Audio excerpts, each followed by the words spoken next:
ദൈവ തിരുനാമത്തിന് മഹത്വം ഉണ്ടായിരിക്കട്ടെ. യേശുക്രിസ്തുവിൻ്റെ സ്വാന്തന കൂടാരത്തിലേക്ക് സ്നേഹപൂർവ്വം സ്വാഗതം. ഒരു ദീർഘകാലത്തെ നോമ്പും ഉപവാസവും പ്രാർത്ഥനയുടെ കാത്തിരിപ്പിനൊക്കെ ശേഷം ഈസ്റ്റർ എത്തി. എന്നിട്ടും ഒരു 30 ദിവസത്തോളം നമ്മൾ ആ ഈസ്റ്ററിൻ്റെ വെളിച്ചത്തിലായിരുന്നു യാത്ര. അങ്ങനെ ആകേണ്ടതാണ്. എന്തുമാത്രം വെളിച്ചത്തിലാണ് നാം ഓരോരുത്തരും എന്നും ഈസ്റ്റർ എന്ന് പറയുന്ന വലിയ പെരുന്നാൾ നൽകിയ ഊർജം എന്തുമാത്രം നമ്മളിൽ നമ്മുടെ ഈ ചെറിയ ജീവിതത്തിനകത്ത് പ്രതിഫലിക്കുന്നുണ്ടെന്നും ഒന്ന് വെറുതെ വിലയിരുത്തേണ്ടതും ആവശ്യമാണ്. അങ്ങനെ ഓരോ വർഷവും നോമ്പും ഉപവാസവും കാത്തിരിപ്പും ഈസ്റ്റർ പെരുന്നാളും കടന്നു വരുമെന്നുള്ള ഒരു ഉറപ്പിൽ നമ്മൾക്കെങ്ങനെയാണ് നമ്മുടെ ആയുസ്സിനെ അങ്ങോട്ട് എത്തിക്കാൻ പറ്റുമെന്ന് കരുതുക. അതുകൊണ്ട് തന്നെ ഒരു ഈസ്റ്ററിന് ശേഷം ഒരു 30ഓളം ദിവസത്തോളം നമ്മളിങ്ങനെ യാത്ര ചെയ്ത് പോകുമ്പോൾ ജീവിതത്തിലേക്കൊന്നുകൂടി ഒന്ന് തിരിഞ്ഞു നോക്കുവാനും എന്തുമാത്രം വെളിച്ചം അവശേഷിച്ചിട്ടുണ്ട്, അതല്ലെങ്കിൽ ഈ ഒരു കാത്തിരിപ്പിൻ്റെ നോമ്പിൻ്റെ ഈ ഒരു കാലം കൊണ്ട് എന്തുമാത്രം വെളിച്ചം നാം കണ്ടെത്തിയിട്ടുണ്ടെന്നൊക്കെ ഒന്ന് തിരിച്ചറിയുന്നത് നല്ലതാണ്. ശുദ്ധമുള്ള യോഹന്നാൻ ശ്ലീഹായുടെ സുവിശേഷം 8-ാം അധ്യായം അതിൻ്റെ 12-ാമതൊരു തിരുവചനമുണ്ട്. എന്തുമാത്രം തവണ നാം കേൾക്കുകയും വായിക്കുകയും വ്യാഖ്യാനിക്കുകയും ധ്യാനിക്കുകയും ഒക്കെ ചെയ്തിട്ടുണ്ട്. ഞാൻ ലോകത്തിൻ്റെ വെളിച്ചമാകുന്നു. യേശു തമ്പുരാൻ തന്നെ തന്നെ ഒന്ന് പരിചയപ്പെടുത്തുന്ന ഒരു വേദവചനമാണ്. ഞാൻ ലോകത്തിൻ്റെ വെളിച്ചമാണ്. അത് കേൾക്കുന്ന ആർക്കോ അത് പറയുന്ന ആർക്കോ യാതൊരു ബാധ്യതയോ ഉത്തരവാദിത്വവും ഇല്ല. കാരണം യേശു തമ്പുരാൻ തന്നെ തന്നെ ഒന്ന് പരിചയപ്പെടുത്തുന്ന ഒരു വേദവചനമാണ്. ഞാൻ ലോകത്തിൻ്റെ വെളിച്ചമാണ്. പറഞ്ഞത് യേശു ആയതുകൊണ്ട് വായന അവിടം കൊണ്ട് നമുക്ക് അവസാനിപ്പിക്കാനായിട്ട് പറ്റില്ല. കുറച്ചും കൂടി താഴേക്ക് വായിച്ചേ മതിയാവും. അപ്പം ഞാൻ ലോകത്തിൻ്റെ വെളിച്ചമാകുന്നു എന്ന് പറഞ്ഞ യേശു തമ്പുരാൻ കൂട്ടിച്ചേർക്കുന്നു, എന്നിൽ വസിക്കുന്നവന് ഒരിക്കലും അന്ധകാരത്തിൽ ആകുന്നില്ല, അവനിൽ ജീവൻ്റെ വെളിച്ചമുണ്ടാവും. ഈ രണ്ടും കൂടെ ഒന്ന് ചേർത്ത് വായിച്ചാൽ യോഹന്നാൻ ശ്ലീഹായുടെ സുവിശേഷം 8-ാം അധ്യായം അതിൻ്റെ 12 മുതലാണ് ഈ വേദഭാഗം കടന്നു വരുന്നത്. ഞാൻ ലോകത്തിൻ്റെ വെളിച്ചമാണ്, എന്നെ അനുഗമിക്കുന്നവൻ ആരും അന്ധകാരത്തിൽ വസിക്കുന്നില്ല, അവരിൽ ജീവൻ്റെ വെളിച്ചമുണ്ടാവും. അതിൻ്റെ ആരംഭഭാഗം നമുക്ക് വലിയ ബാധ്യതയോ ഉത്തരവാദിത്വമോ ഒന്നും നൽകുന്നില്ല എന്ന് പറഞ്ഞപ്പോൾ അതിൻ്റെ അവസാന ഭാഗമാവട്ടെ നമ്മളെ വലിയൊരു അപകടത്തിലേക്ക് കൂട്ടിക്കൊണ്ടു പോകുന്നുണ്ട്. തീർച്ചയായിട്ടും എന്നെ അനുഗമിക്കുന്നവൻ ആരും ഒരു നാളും അന്ധകാരത്തിൽ വസിക്കുന്നില്ല, അവനിൽ ജീവൻ്റെ വെളിച്ചമുണ്ടാവും. അപ്പോൾ യേശുവുമായിട്ടുള്ള എൻ്റെ ഭക്തിയുടെ ഒരു ബന്ധം നിർണയിക്കുന്നത് എന്തുമാത്രം യേശു വെളിച്ചത്തിലാണ് ഞാൻ എന്നതിനെ ആസ്പദമാക്കിയാണ്. എന്തുമാത്രം യേശു വെളിച്ചം എന്നിലുണ്ട്, എന്തുമാത്രം ആ യേശു വെളിച്ചത്തോട് അടുത്തും ആഭിമുഖ്യം പുലർത്തിയുമാണ് ഞാൻ ജീവിക്കുന്നത്, എൻ്റെ നിലപാടുകളിലേക്ക് മീതെ ആ ഒരു യേശു വെളിച്ചം പ്രതിഫലിക്കുന്നുണ്ടോ ഇല്ലയോ എന്നതിനെ ആസ്പദമാക്കി ഞാനൊരു യേശു ഭക്തനോ അല്ലാത്ത ഒരാളായിട്ടോ മാറുന്നുണ്ട്. അതുകൊണ്ട് തന്നെ ഈസ്റ്റർ പെരുന്നാൾ ശരിക്കും പ്രകാശത്തിൻ്റെ ഒരു ഉത്സവവും കൂടിയാണ്. ഈസ്റ്റർ കഴിഞ്ഞുള്ള ഒരാഴ്ച കാലം സുറിയാനി സഭ ഹോവേറ ദിനങ്ങളെന്നൊക്കെ വിശേഷിപ്പിക്കുന്നത് പ്രകാശത്തിൻ്റെ ദിവസങ്ങളെന്നൊക്കെയല്ലേ. ആ ഒരു പ്രകാശം എൻ്റെ ജീവിതത്തിലേക്ക് ഇനിയും കടന്നു വന്നിട്ടില്ല എങ്കിലും ആ ഒരു വെളിച്ചത്തെ സ്നേഹിപ്പാനായിട്ട്, ആ വെളിച്ചത്തെ ആഗ്രഹിപ്പാൻ, ആ വെളിച്ചത്തെ അന്വേഷിക്കുവാനൊക്കെ ആയിട്ട് ഇനിയും എന്നിൽ വലിയ താല്പര്യമൊന്നും ഉണ്ടാവുന്നില്ല എങ്കിൽ എവിടെയൊക്കെയോ തകരാറുകൾ അവശേഷിക്കുന്നുണ്ട്. ഉറപ്പാണ് ഈ ഒരു ജീവിതം ഇനി എത്ര കാലം കൂടി മുമ്പോട്ട് പോകും. ശരിക്കും പരിചയപ്പെടുന്ന ഭൂരിപക്ഷം മനുഷ്യരെയും എടുക്കുമ്പോൾ എനിക്ക് തോന്നുന്നു അതൊരു 20-നും 30-നും ഒക്കെ മുകളിലുള്ള ആളുകളാണ്. 30-ഉം 40-ഉം 50-ഉം 60-ഉം 70-ഉം 80-ഉം 90-ഉം ഒക്കെ ആയ ആളുകളെ വീണ്ടും കാണുകയും പരിചയപ്പെടുകയും പരിചയം പുതുക്കുകയും ഒക്കെ ചെയ്യുമ്പോൾ മിക്കവാറും ആളുകളുടെ ഉള്ളിൽ ഇനിയൊരു 100 വർഷം കൂടി ജീവിക്കുമെന്നുള്ള ഒരു ധൃതിയിലോ കൊതിയിലോ ഭ്രമത്തിലോ മോഹത്തിലോ വ്യാമോഹത്തിലോ ഒക്കെയാണ്. സത്യമായിട്ട് ഇനിയും ഒരു 100 വർഷം കൂടിയുണ്ട്. അത്തരമുള്ള തിടുക്കത്തിലോ തത്രപ്പാടിലോ ആണ് ഭൂരിപക്ഷം ആളുകളും. അതുകൊണ്ട് തന്നെ ഈ ആയുസ് ഇങ്ങനെ അനന്തമായി നീളുമെന്നോ അവനവൻ്റെ ആഗ്രഹത്തിന് അവനവൻ്റെ മാത്രം ഇഷ്ടത്തിന് ആ തന്നിഷ്ടത്തിന് വിധേയപ്പെടുത്തി ഈ ജീവിതത്തെ ഇങ്ങനെ പരുവപ്പെടുത്തി കൊണ്ടുപോകാമെന്ന് ഉള്ള വ്യാമോഹവും നമുക്കൊന്ന് മാറ്റിവെക്കാം. യേശു വെളിച്ചത്തിന് കടന്നു വരാൻ പാകത്തിന് എൻ്റെ ജീവിതത്തെ ഒന്നും കൂടി ഒന്ന് മാറ്റിപ്പണിയാനായിട്ട് ഈ ഒരു കാലയളവ് നമുക്കൊന്ന് വിനിയോഗിച്ചുകൂടെ? ഈസ്റ്റർ പെരുന്നാൾ കഴിഞ്ഞു കഴിഞ്ഞാൽ പൊതുവെ ദേവാലയങ്ങളിലൊക്കെ പെരുന്നാളുകൾക്ക് പതിയെ തീപിടിച്ച് തുടങ്ങുന്നൊരു കാലമാണ്. ചെറുതും വലുതുമായ പെരുന്നാളുകളൊക്കെ ആരംഭിക്കുക. ഗിവറീസകതായിൽ നിന്നൊന്ന് ആരംഭിക്കുക പെരുന്നാളുകൾ മിക്കവാറും. അതിൻ്റെ ഒരു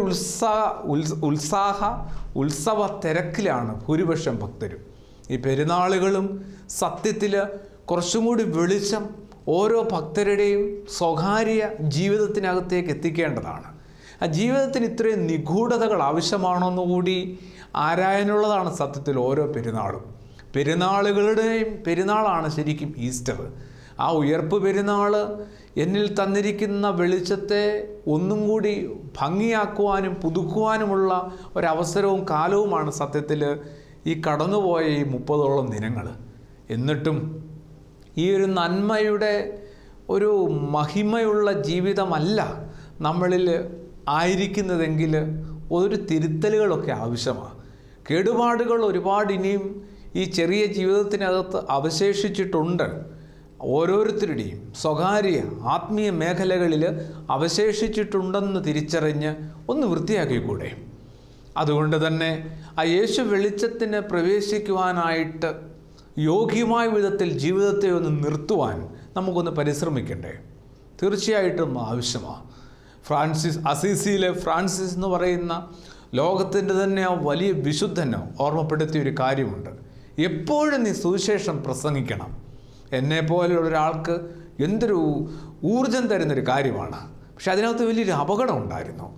അദ്ദേഹം പറഞ്ഞത് ഇങ്ങനെയാണ്: എപ്പോഴും നീ സുവിശേഷം പ്രസംഗിക്കണം. ഒരു ചെറിയ ചിരിയോടെ ആവണം. ഫ്രാൻസിസ് എന്ന് പറയുന്ന അസീസിയിലെ വലിയ വിശുദ്ധം കൂട്ടിച്ചേർത്തു, വല്ലപ്പോഴും മാത്രം കുറച്ച് വാക്കുകൾ ഉപയോഗിക്കുക. അതെനിക്കെതിരെ ഒരു താക്കീത് കൂടിയാണ്. എപ്പോഴും നീ സുവിശേഷം പ്രസംഗിക്കണം, എപ്പോഴും നീ യേശുവിനെ പ്രസംഗിക്കണം, വളരെ വല്ലപ്പോഴും മാത്രം കുറച്ച് വാക്കുകൾ ഉപയോഗിക്കുക. എന്ന് വെച്ചാൽ ജീവിതം കൊണ്ട് യേശു പ്രഘോഷിക്കപ്പെടേണ്ട ഒരു കാലമുണ്ട്.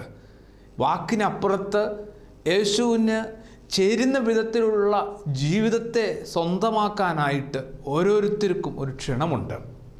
അതൊരു വിളി മാത്രമല്ല, കോൾ മാത്രമല്ല, അതിനകത്തൊരു ചലഞ്ച്, വെല്ലുവിളി കൂടി അടങ്ങിയിട്ടുണ്ട്.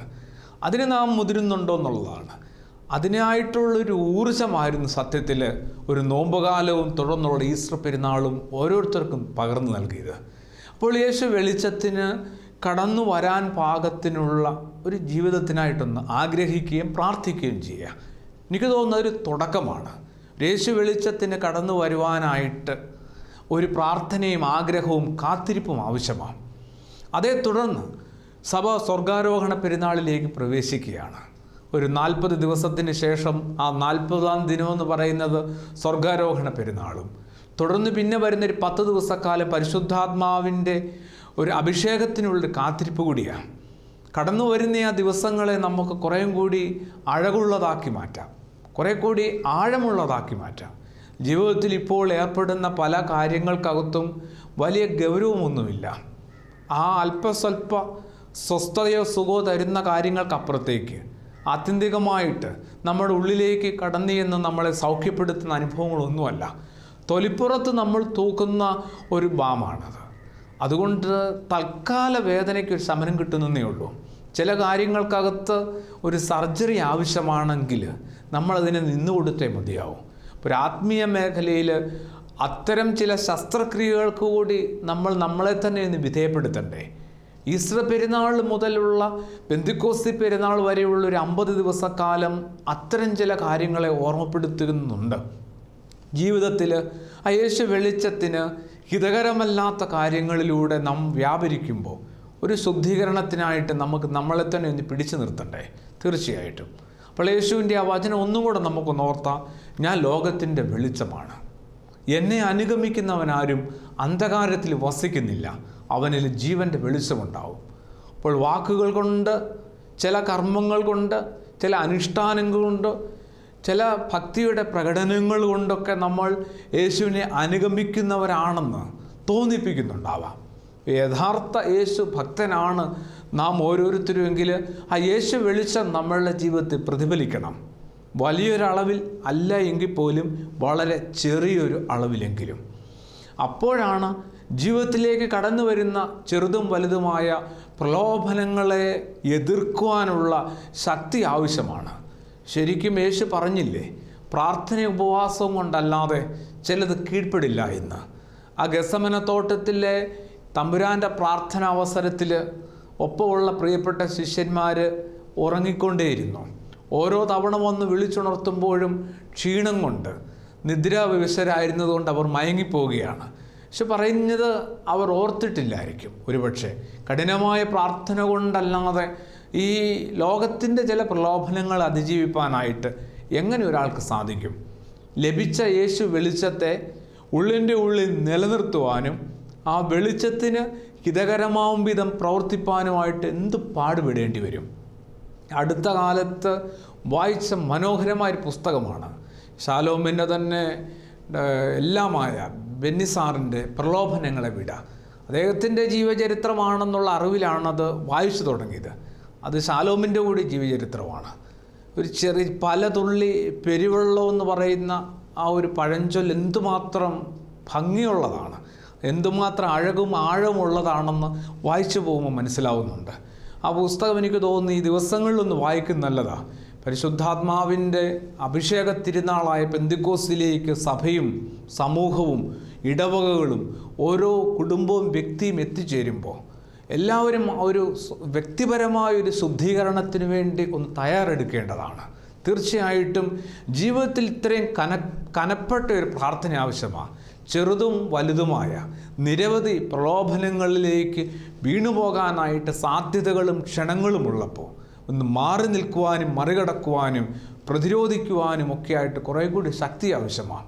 അത് ഭൗതിക ശക്തി എന്നതിനേക്കാളും അപ്പുറത്ത് ആത്മീയമായ ചില ശക്തികൾ ആവശ്യമാണ്.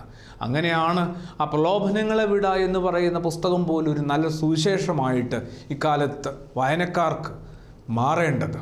അപ്പോൾ യേശു വെളിച്ചത്തിലേക്ക് വരാനായിട്ട് ചില തടസ്സങ്ങളുണ്ടെന്ന് ബോധ്യപ്പെടുമ്പോൾ ശുദ്ധമുള്ള മത്തായി ശ്ലീഹായുടെ സുവിശേഷം 5-ാം അധ്യായം അതിൻ്റെ 15-ാമത്തെ വചനം കുറേ കൂടി കാര്യങ്ങൾ വ്യക്തമാക്കി തരുന്നുണ്ട്.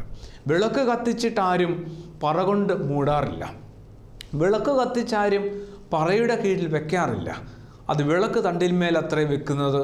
അപ്പോൾ ആ മുറിക്കും ഭവനത്തിനും ഒക്കെ നിറയെ വെളിച്ചം കിട്ടും. എത്ര തവണ നമ്മൾ വായിച്ചിട്ടുണ്ട് ഈ വേദഭാഗമല്ലേ? വിളക്ക് കത്തിച്ചിട്ടാരും പറയുടെ കീഴിൽ വെക്കാറില്ലല്ലോ, അത് വിളക്ക് തണ്ടിന്മേൽ അത്രേ വെക്കുന്നത്. പറ ശരിക്കും കർഷകരുടെ ഒരു അളവ് പാത്രമാണ്. അവരുടെ ധാന്യത്തിൻ്റെ, അവരുടെ അധ്വാനത്തിൻ്റെ, അവരുടെ ശേഖരണത്തിൻ്റെ, സമ്പത്തിൻ്റെ, വിഭവങ്ങളുടെ, സന്തോഷത്തിൻ്റെയൊക്കെ ഒരു അളവ് പാത്രമാണ്. യേശു അന്നിത് പറഞ്ഞത് കർഷകരോടായിരുന്നത് കൊണ്ടാവാം പറ എന്ന അവർക്ക് ഏറ്റവും സുപരിചിതമായൊരു മീഡിയം ഉപയോഗിച്ചത്. ഇന്നായിരുന്നത് മാറ്റി പറയാൻ സാധ്യതയുണ്ട്. വെറുതെ നോർത്ത് ഒരു വിളക്ക് കത്തിച്ചിട്ടൊരു പാത്രം കൊണ്ട് മൂട്, ബൗൾ, ഇംഗ്ലീഷ് വേർഷനിൽ ബൗളാണ്, പാത്രമാണത്. പാത്രം കൊണ്ട് മൂടിയാൽ എന്ത് സംഭവിക്കും? ശാസ്ത്രം പഠിക്കേണ്ട ആവശ്യമുണ്ടോ? ഇല്ല. സയൻസ് നമ്മൾ പഠിക്കുകയേ വേണ്ട. കാരണം എപ്പോൾ വെട്ടം കെട്ടുപോയെന്ന് ചോദിച്ചാൽ മതി. മാമോദീസ എന്ന് പറയുന്ന സഭയുടെ ഏറ്റവും പ്രധാനപ്പെട്ട പ്രഥമ കൂദാശ, അതിലൂടെ ലഭിച്ച ഒരു വലിയ ആശീർവാദ പ്രാർത്ഥനയുണ്ടായിരുന്നു. ഒരു വെളിച്ചത്തിൻ്റെ വസ്ത്രമണിയാണ്. ആ വസ്ത്രത്തിന് എന്ത് സംഭവിച്ചു? ആ ലഭിച്ച വെളിച്ചത്തെ കെടാതെ സൂക്ഷിപ്പാനായിട്ട് നാം പരിശ്രമിച്ചിട്ടുണ്ടോ? അത് അങ്ങനെ ഒരു പരിശ്രമം നടത്താതെ ആ വെളിച്ചത്തെ ഉടനടി കെടുത്തിക്കളയുന്ന വിധത്തിൽ നമ്മൾ ചില പാത്രം കൂടി എടുത്ത് കമത്തി വെച്ച അവസ്ഥ എന്താ? വെട്ടവുമില്ല വിളക്കുമില്ലാത്ത അവസ്ഥയായോ? ഈ ഒരു പരിശുദ്ധാത്മാവിൻ്റെ അഭിഷേക പെരുന്നാളിൽ, പെന്തിക്കോസ്തി പെരുന്നാളിലേക്ക് സഭയും മക്കളും ഓരോരുത്തരും അടുത്തു വരുമ്പോൾ ഈ ഒരു പ്രകാശത്തെ ഒന്ന് വീണ്ടെടുക്കാൻ പറ്റുമോ? അത്ര എളുപ്പമല്ല. ഒരു ചെറിയ പ്രഭാഷണം കേട്ടതിൻ്റെ ഊർജം കൊണ്ട് എന്നാൽ ഞാൻ ഇന്ന് ആ വിളക്ക് തെളിച്ചിട്ടേ ഉള്ളൂ എന്ന് വാശി പിടിക്കുമ്പോൾ ഒരു കാര്യം ഒന്ന് ഉറപ്പുവരുത്തുക, ഒരു പാത്രമല്ല ഈ വിളക്കിന് മീതെ നാം കമത്തി വെച്ചത്. യേശു പറഞ്ഞ സമയത്ത് അദ്ദേഹത്തിന് മുമ്പിലുണ്ടായിരുന്ന ആൾക്കാർ തൊഴിലെന്ന് പറയുന്നൊരു പാത്രം കൊണ്ട് മാത്രമാവാം ഒരുപക്ഷെ ദൈവത്തെ വിട്ടുകളഞ്ഞത്. തീർച്ചയായിട്ടും അങ്ങനെ തന്നെയാണ്. പക്ഷെ നമ്മളിലേക്ക് വരുമ്പോൾ അത് ഒരു പാത്രം എടുത്തു കഴിയുമ്പോൾ അതിനടി അടുത്തൊരു പാത്രമുണ്ട്. നിങ്ങൾ പെട്ടികളൊക്കെ വിൽക്കുന്ന കടയിൽ ചെന്നിട്ടുണ്ടെങ്കിൽ മൊത്തത്തിൽ നമുക്കൊരു അമ്പരപ്പുണ്ടാവും. നമ്മളിങ്ങനെ മൊത്തത്തിൽ നോക്കിയിട്ട് ചോദിക്കും, ഇവിടെ ചെറിയ പെട്ടികളൊന്നും ഇല്ലല്ലേ? അപ്പോൾ അവർ പറയും ഉണ്ടല്ലോ, ചെറിയ പെട്ടിയാണ് വേണ്ടേ. ഒരു വലിയ പെട്ടി എടുത്ത് തുറന്നു കഴിയുമ്പോൾ അതിനകത്ത് ചെറിയ പെട്ടി കാണാം. ഇതും വലിയ പെട്ടിയാണ്, തരാം. വീണ്ടും അത് തുറക്കുമ്പോൾ അതിനകത്ത് ചെറിയ പെട്ടി കാണും. അങ്ങനെ അകത്ത് തുറന്നു വരുമ്പോൾ തീപ്പെട്ടിയുടെ വലിപ്പമുള്ള പെട്ടി വരെ കിട്ടാൻ സാധ്യതയുണ്ട് കടകളിൽ. അപ്പോൾ വിളക്കിന് മീതെ എടുത്തു വെച്ച പാത്രം എടുത്തു മാറ്റാനായിട്ട് നാം കുറച്ചും കൂടി പ്രാർത്ഥിച്ചൊരുങ്ങേണ്ട ആവശ്യമാണ്. കാരണം നമ്മളെ വല്ലാതെ ക്ഷീണിപ്പിക്കും. കാരണം ഒരു പാത്രമൊന്നും അല്ല കേട്ടോ. തൊഴിലെന്ന് പറയുന്ന പാത്രത്തിൽ തന്നെയാണെന്ന് തോന്നുന്നു ഏറ്റവും ആദ്യം. തൊഴിലെടുക്കരുതെന്നല്ല, ഒരു വീട്ടിലുള്ള 3, 4, 5 ആളുകൾ മുഴുവൻ സമയം തൊഴിലെടുത്താൽ പോലും ഇക്കാലത്തെ ജീവിതത്തെ മുമ്പോട്ട് കൊണ്ടുപോകാനായിട്ട് അത്ര എളുപ്പമല്ല. അത്രമാത്രം കഠിനമായൊരു കാലത്ത് ജീവിക്കുമ്പോൾ തൊഴിലിനെതിരോ അധ്വാനത്തിനെതിരോ ഒന്നുമല്ല. പക്ഷെ നമുക്കറിയാം, നമുക്കിടയിലുണ്ട് നമ്മൾ ചിലരങ്ങനെ തന്നെയാണ്. എന്ത് തൊഴിൽ മാത്രമേ ഉള്ളൂ ജീവിതത്തിൽ. തൊഴിലേ ശരണമെന്ന് മാത്രം വിചാരിച്ച് ജീവിക്കുന്ന ആളുകളില്ലേ? അവർക്കിടയിൽ ദൈവത്തിന് എന്ത് സ്ഥാനമുള്ളത്? അവർ യേശു ആകുന്ന ആ ഭംഗിയുള്ള വിളക്കിന് മീതെ എന്താ തൊഴിലെന്ന് പറയുന്ന ഒരു പാത്രം എടുത്ത് കമത്തി വെച്ചു. ശുദ്ധമുള്ള ലൂക്കോസിൻ്റെ സുവിശേഷം 14-ാം അധ്യായത്തിൽ മനോഹരമായൊരു കഥയുണ്ടല്ലോ. ഒരു യജമാനനൊരു വിരുന്ന് നടത്തുവാനായിട്ട് തീരുമാനിക്കുക. VIP-കളെയൊക്കെ വിളിക്കുവാനായിട്ട് പ്രയോറിറ്റി ലിസ്റ്റൊക്കെ തയ്യാറാക്കി. എല്ലാവരെയും വിരുന്ന് ക്ഷണിക്കുകയും ചെയ്തു. അധികം ആളുകൾക്കൊന്നും ക്ഷണം ഉണ്ടാവില്ല. തിരികെ കിട്ടുന്ന വിരുന്നുകളാണ് അക്കാലത്ത് യജമാനന്മാർ ഘോഷിച്ച് നടത്താറുള്ളതൊക്കെ. മറ്റൊരവസരത്തിൽ കിട്ടിയ വിരുന്ന് മടക്കി കൊടുക്കുകയോ ഇനി കിട്ടാൻ പോകുന്ന വിരുന്നിന് വേണ്ടിയുള്ള വിരുന്ന് കൊടുപ്പൊക്കെയാണ്. അങ്ങനെ വിരുന്നിൻ്റെ ദിവസമെത്തി. വിഭവങ്ങളൊക്കെ വിരുന്ന് മേശയിൽ തയ്യാറാക്കി വെച്ചു. കുറേ കൂടി ആദരവുള്ള ഒരു ആതിഥേയനായിരുന്നു ഇയാൾ. അതുകൊണ്ട് അതിഥികൾ വരുവാൻ കാത്തു നിൽക്കാതെ തൻ്റെ ദാസന്മാരെ പറഞ്ഞു വിടുകയാണ്. അവരവരുടെ ഭവനങ്ങളിൽ ചെന്ന് അവിടെ വെച്ച് അവരെ ആദരിച്ച് സ്വീകരിച്ച് കൊണ്ടുവരിക. എന്തൊരു വലിയ ആതിഥേയനാണ്. ഇവിടെ യേശു പറഞ്ഞ ഈ കഥയിൽ എന്താ സംഭവിക്കുക? ഓരോരുത്തരും വളരെ സ്നേഹത്തോടും ഓരോരുത്തരും വളരെ ക്ഷമാപണത്തോടും കൂടി ഒഴിവൊഴി പറയുകയാണ്. ആദ്യത്തെ കൂട്ടർ പറഞ്ഞത് എന്തായിരുന്നു? വയൽ വാങ്ങി. ഈ 2018 ഒരു ഏപ്രിൽ മെയ് മാസത്തിലൊക്കെ നമ്മൾ വേദം വായിക്കുമ്പം 1 ഏക്കർ സ്ഥലം വാങ്ങിയെന്ന് വായിക്കുന്നതായിരിക്കും നല്ലത്. അതിന് രജിസ്ട്രേഷനൊക്കെ കിടക്കുക. ഇപ്പോൾ GST ആയാലും നോട്ട് നിരോധനമായാലും പുലിവാല് പിടിച്ച അവസ്ഥയിലാണ്. അതുകൊണ്ട് ആ വലിയ വിരുന്നിൽ നിന്ന് എന്നെ ഇത്തവണ ഒന്ന് ഒഴിവാക്കണം. ഭയങ്കരമായ ടൈറ്റിലാണെന്നാണ് എല്ലാവരും പറയുക. ഈ ഒരു കാലത്ത് വയൽ വാങ്ങിപ്പോയി. മറ്റൊരു കൂട്ടർ പറയുന്നുണ്ട്, എന്ത് കാളയെ വാങ്ങി കാളയെ പരിശീലിപ്പിക്കാൻ കൊണ്ടുപോവുകയാണ്. ഒരു കുഴപ്പമില്ല, ഇത്തവണത്തെ വിരുന്നിൽ നിന്നൊന്നും ഒഴിവാക്കുക. യജമാനോട് പറഞ്ഞേക്കണേ, പിണങ്ങുമൊന്നും ചെയ്യരുതേ. വളരെ ഭവ്യതയോടും സ്നേഹത്തോടും ക്ഷമാപണത്തോടും ഒക്കെയാണ് ഒഴിവൊഴിവ് പറയുക. മൂന്നാമത്തെ ഒരു കൂട്ടർ പറഞ്ഞത്, ഞങ്ങളുടെ വിവാഹം കഴിഞ്ഞതേ ഉള്ളൂ, കുറേ കൂടി വിഭവസമൃദ്ധമായ രുചിയുള്ള വിരുന്നുകൾ ഞങ്ങൾക്കുണ്ട്. അതുകൊണ്ട് വല്ലാതെ ബോറടിപ്പിക്കുന്ന യജമാനൻ്റെ വിരുന്നിൽ നിന്ന് ഇത്തവണ ഞങ്ങൾ രക്ഷപ്പെട്ടു പോവുകയാണ്. ഈ ഒഴിവുകളിൽ നിന്ന് ആവർത്തിക്കുന്നുണ്ട്. തൊഴിലെന്ന് പറയുന്ന ജീവിതത്തിൻ്റെ രണ്ടറ്റവും കൂട്ടുമുട്ടിക്കാനുള്ള ബദ്ധപ്പാട് കൊണ്ട് തന്നെ നമ്മൾ ദൈവത്തെ വല്ലാതെ ഉപേക്ഷിച്ച് കളയുന്നുണ്ടോ? ഒരു ഞായറാഴ്ച ആരാധന പോലും നമ്മൾ വളരെ ബുദ്ധിപൂർവ്വം ഒഴിവാക്കുന്നു. സൺഡേ സ്കൂള് വേദം പഠിക്കാനായിട്ട് മക്കളെ എന്തുകൊണ്ട് അയക്കുന്നില്ല എന്ന് ചോദിക്കുമ്പോൾ ഇത്തിരി വർത്തമാനമൊക്കെ പറയാനായിട്ട് ശേഷിയുള്ള അമ്മമാരൊക്കെ പറയുന്നുണ്ട് ഇക്കാലത്ത്. അച്ഛൻ ഏത് നാട്ടിൽ നിന്ന് വരുന്നയാളാണ്, 6 ദിവസത്തെ അംഗത്തെക്കുറിച്ച് അച്ഛന് യാതൊരു അറിവുമില്ലേ? 6 ദിവസം എന്ന് വെച്ചാൽ തിങ്കൾ മുതൽ ശനി വരെയുള്ള അംഗമാണ്. പിന്നെ ആ കൊച്ചിന് ആകപ്പാടെ കിട്ടുന്ന ഞായറാഴ്ച, അതിനെ പള്ളിയിൽ തന്നെ വിടുന്നത് മനസ്സോടെയാണ്. ഇനി അതിന് ശേഷമുള്ള സൺഡേ സ്കൂൾ നടക്കുകയില്ല. അത്യാവശ്യം കുരിശ് വരയ്ക്കാനും കൃപ നിറഞ്ഞ മറിയമേ ചൊല്ലാനും ഒക്കെ ഞാൻ പഠിപ്പിച്ചിട്ടുണ്ട്. അത് മതിയെന്നാണ് പറയുക. അത് മതിയോ? അപ്പോൾ ഓർക്കുക, ഓരോ മനുഷ്യൻ്റെയും ജീവിതത്തിൽ ദൈവത്തിനും ദൈവാരാധനയ്ക്കും വിശുദ്ധ വചനം വായനയ്ക്കും ധ്യാനത്തിനുമൊക്കെയുള്ള നേരം മറ്റ് ചില കാര്യങ്ങൾ അപഹരിച്ചു കളഞ്ഞു.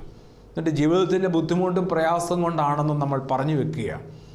അപ്പോൾ യേശു ആകുന്ന വിളക്കിന് മീതെ നമ്മൾ തൊഴിലെന്ന് പറയുന്നൊരു പാത്രം എടുത്ത് കമത്തി വെച്ചിട്ടുണ്ടോ എന്നൊന്ന് പരിശോധിക്കുന്നത് നല്ലതാണ്. ആ വെളിച്ചത്തെ വീണ്ടും ജീവിതത്തിലേക്കൊന്ന് കിട്ടുവാനായിട്ട്, ആ യേശു വെളിച്ചത്തിൽ എൻ്റെ ജീവിതം ഒന്ന് പ്രതിഫലിക്കുവാൻ ആഗ്രഹിക്കുന്നുവെങ്കിൽ പാത്രങ്ങളെ നമ്മൾ എടുത്ത് മാറ്റിയേ മതിയാവും.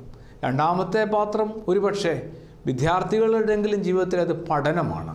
പഠനം എല്ലാ കാലത്തും ഭാരം പിടിച്ചൊരു കാര്യമാണ്. പഠിച്ചിട്ട് വലിയ കാര്യമില്ലാത്തൊരു കാലത്താണ് നമ്മൾ അകപ്പെട്ട് നിൽക്കുന്നത്. പഠിച്ചവർക്ക് പോലും രക്ഷയില്ലാത്തൊരു കാലം. അപ്പോൾ പഠിക്കുകകൂടി ചെയ്തില്ലാത്ത അവസ്ഥയെക്കുറിച്ച് ചിന്തിക്കാൻ വയ്യ. അതുകൊണ്ട് പഠനത്തിനെതിരല്ല, പഠനത്തിനൊപ്പം ആ ഒരു ജ്ഞാനത്തെ നമ്മുടെ ജീവിതത്തിൽ നേരാവണ്ണം ഉപയോഗിക്കാനായിട്ട് ദൈവത്തിൻ്റെ കൃപ ആവശ്യമല്ലേ? തീർച്ചയായിട്ടും ആ ഒരു ദൈവത്തെക്കുറിച്ചുള്ള അറിവിൽ നിന്നുകൊണ്ട് വേണ്ടേ നമുക്ക് ഈ ലോകത്തിൻ്റെ ജ്ഞാനങ്ങളെ പരിചയപ്പെടാനായിട്ട്. എന്നിട്ടും വിദ്യാർത്ഥികളൊക്കെ ആ പഠനമെന്ന ഭാരമേറിയ ഒരു മേഖല ഉള്ളതുകൊണ്ട് പതിയെ ദേവാലയത്തിൽ നിന്നും ദൈവത്തിൽ നിന്നൊക്കെ അകന്നു പോകുന്നില്ലേ? അവരുടെ ജീവിതത്തിൽ യേശു വിളക്കിന് മീതെ പഠനമെന്നൊരു പാത്രം മുതിർന്നവരെടുത്ത് കമത്തി വെച്ചില്ലേ? ഒരിക്കൽ യേശു തന്നെ പറഞ്ഞില്ലേ, പൈതങ്ങളെ എൻ്റെ അടുക്കൽ നിങ്ങൾ വിടുവിൻ, അവരെ തടയരുത്. പൈതങ്ങളെ തടയരുതെന്ന് യേശു പറഞ്ഞത് ഭൂമിയിലെ മുഴുവൻ മുതിർന്നവരായ ആളുകളോടായിരുന്നു. ആ പൈതങ്ങളുടെയൊക്കെ മാതാപിതാക്കളോടായിരുന്നു. പ്രകാശത്തിലേക്ക് അവരെ നയിക്കുവാൻ ബാധ്യതയുള്ളവരോടായിരുന്നു പറഞ്ഞത്. നിങ്ങൾ അവരെ തടയുന്നത് ശരിയല്ല. എക്കാലത്തും ഭൂമിയിലെ മുഴുവൻ മുതിർന്നവർക്കും അത്തരമൊരു ശാസന കേൾക്കുവാനും കിട്ടുവാനും സാധ്യതയേറുന്നുണ്ട് ഇക്കാലത്ത്. മക്കളെയൊക്കെ നമ്മൾ പഠനമെന്ന ഭാരമുള്ളൊരു മേഖല കൊണ്ട് ഈ ആത്മീയ അനുഭവങ്ങളിൽ നിന്ന് അകറ്റിക്കളയുന്നുണ്ട്. ഞങ്ങൾ പ്രാർത്ഥിക്കുന്നില്ലേ എന്നാണ് ചോദിക്കുക, ഞങ്ങൾ ധ്യാനത്തിന് വരുന്നില്ലേ എന്നാണ് ചോദിക്കുക മാതാപിതാക്കൾ. അവർക്ക് വേണ്ടിയിട്ട് കൂടിയാണെന്നാണ് പറഞ്ഞു വെക്കുക. അങ്ങനെയാണ് പിന്നെ അവർക്ക് ആഹാരം കൂടെ കൊടുക്കാതെ അതുകൂടെ കഴിക്കാനായിട്ട് ഇവർ തയ്യാറാവുക. അവർക്ക് വേണ്ടി ഞങ്ങൾ കഴിക്കുന്നുണ്ടല്ലോ. അപ്പോൾ പറയും അവർ ക്ഷീണിച്ചു പോകും. ഭൗതികമായി ഒരു നേരത്തെ ആഹാരം അവർക്ക് കിട്ടിയില്ല എങ്കിലുണ്ടാകുന്ന ക്ഷീണത്തെക്കാൾ എത്രയോ വലുതാവും ആത്മീയാഹാരം കുറേ കാലത്തേനെ കിട്ടാതെ പോവുക. പഠിച്ച് എവിടെയെങ്കിലുമൊക്കെ ഒരു നല്ല ജോലി കിട്ടിക്കഴിയുമ്പോൾ അവർ പ്രാർത്ഥിച്ചോളൂ എന്നാണ് പറയുക. അങ്ങനെയൊരു കാലത്ത് ഈ തലമുറ ഏതെല്ലാം വിധത്തിലാണ് വഴിതിരിഞ്ഞു പോകുന്നതെന്ന് നമ്മൾ ഓരോ ദിവസത്തെയും പത്രങ്ങളും ദൃശ്യമാധ്യമങ്ങളും വെറുതെ നോക്കിയാൽ പോരെ. ഈ ഒരു ചെറിയ വിചാരം നമുക്ക് ഇങ്ങനെയൊന്ന് അവസാനിപ്പിക്കാം. ഈസ്റ്റർ വലിയൊരു പ്രകാശത്തിൻ്റെ പെരുന്നാളായിരുന്നു. എന്നിട്ട് നമ്മൾ ആ ദിവസത്തിലൂടെ കടന്നു പോന്നിട്ട് ഒരു മാസം ഏകദേശമൊക്കെ കഴിയാറായി. എന്തുമാത്രം വെളിച്ചമുണ്ട്! വെളിച്ചത്തിലേക്ക് ഒന്ന് മാറി നിൽക്കുവാനായിട്ട് ഒരു മിനിമം ആഗ്രഹമെങ്കിൽ നമ്മൾ അവശേഷിക്കുന്നുണ്ടോ? എങ്കിൽ ഒരു യേശു വെളിച്ചത്തിന് വേണ്ടി ദാഹിക്കുകയും പ്രാർത്ഥിക്കുകയും ഒരുങ്ങുകയും കാത്തിരിക്കുകയും വേണം. ആ യേശു വെളിച്ചം കുറഞ്ഞു പോകുന്നതിൻ്റെയോ ഇല്ലാതായി പോയതിൻ്റെയോ കാരണം എൻ്റെ ജീവിതത്തിലെ ചില പാത്രങ്ങൾ ആ വിളക്കിനെയും വെളിച്ചത്തെയും മൂടിക്കെടുത്തിക്കളഞ്ഞതുകൊണ്ടാണെന്ന് കൂടി ഒന്ന് തിരിച്ചറിയുക. ഒരു തൊഴിലാവാം, പഠനമാകാമെന്ന് രണ്ടേ കാര്യങ്ങൾ നമ്മൾ ഈ ഒരു ആരംഭ വിചാര ഭാഗത്ത് നമ്മൾ കാണുകയാണ്. തീർച്ചയായിട്ടും യേശു എന്ന് പറയുന്ന ആ വലിയ വചനത്തെ കൂടി നമുക്ക് നോക്കാം. ഞാൻ ലോകത്തിൻ്റെ വെളിച്ചമാണ്, എന്നെ അനുഗമിക്കുന്നവൻ അന്ധകാരത്തിൽ വസിക്കുന്നില്ല, അവരിൽ ജീവൻ്റെ വെളിച്ചമുണ്ടാവും. ആ വെളിച്ചത്തിന് വേണ്ടി ഒരു അഭിവാഞ്ച, ഒരു കാത്തിരിപ്പും ആഗ്രഹവും കുറേ കൂടി നമ്മളിൽ ഉണ്ടാവട്ടെ. ആ ഒരു തോന്നലും താല്പര്യവും അന്വേഷണവും തീർച്ചയായിട്ടും ആ വെളിച്ചത്തിലേക്ക് എത്തിക്കും. അപ്പോൾ ആ വിളക്ക് കത്തിച്ചിട്ട് പാത്രം കൊണ്ട് മൂടുന്ന അനുഭവം നമ്മുടെ ജീവിതത്തിൽ ഉണ്ടാകാതിരിക്കും. ആ പാത്രങ്ങളെ ഓരോന്നായിട്ട് തുടർന്നും നമുക്ക് ധ്യാനിക്കുമ്പോൾ ജീവിതത്തിൽ നിന്ന് അവയെ എടുത്തു മാറ്റാനായിട്ട് ഒരു ആത്മബലം ലഭിക്കും. അത് ഈ ഒരു പെന്തക്കോസ്തിയുടെ പരിശുദ്ധാത്മാവിൻ്റെ അഭിഷേക തിരുനാൾ ദിവസത്തിലൂടെയൊക്കെ കടന്നു പോകുന്ന ഓരോ ഭക്തരും കണ്ടെത്തുവാനും നേടുവാനും ആ നേട്ടത്തിലേക്ക് മറ്റുള്ളവരെ എത്തിക്കുവാനൊക്കെ സാധിക്കുമാറാകട്ടെ. ആമേൻ.